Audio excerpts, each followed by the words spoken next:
बार जब मैंने आपका इंटरव्यू लिया था और बहुत से लोग हैं जिन्होंने इस सवाल पर बहुत खिल्लियां उड़ाई थी, लेकिन वो सवाल मैंने इसलिए पूछा था कि खेत में गन्ना काट रही एक औरत ने मुझसे ये कहा था, और आज फिर मैं वो सवाल आपसे पूछूंगी। 5 साल पहले मैंने आपसे कहा था आप थकते क्यों नहीं हैं। आज 5 साल बीत जाने के बाद आप ज्यादा एनर्जेटिक मुझे लग रहे हैं, ज्यादा आपने रैलियां की है, ज्यादा आप काम कर रहे हैं।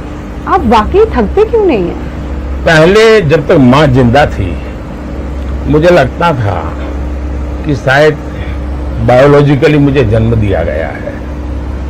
माँ के जाने के बाद इन सारे अनुभवों को मैं जोड़ करके देखता हूं तो मैं कन्विंस हो चुका हूं। गलत हो सकता हूं, लोग लेफ्टिस्ट लोग तो मेरे धज्जियां उड़ा देंगे, मेरे बाल नोच लेंगे।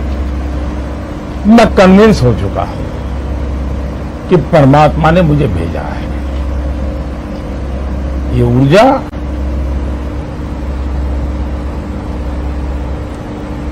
बायोलॉजिकल शरीर से नहीं मिली है।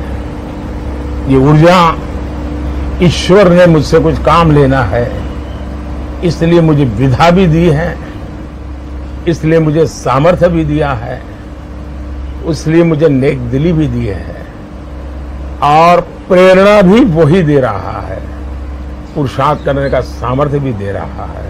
और मैं कुछ नहीं हूं, एक इंस्ट्रूमेंट हूं जो ईश्वर ने मेरे रूप में मुझसे लेना तय किया है।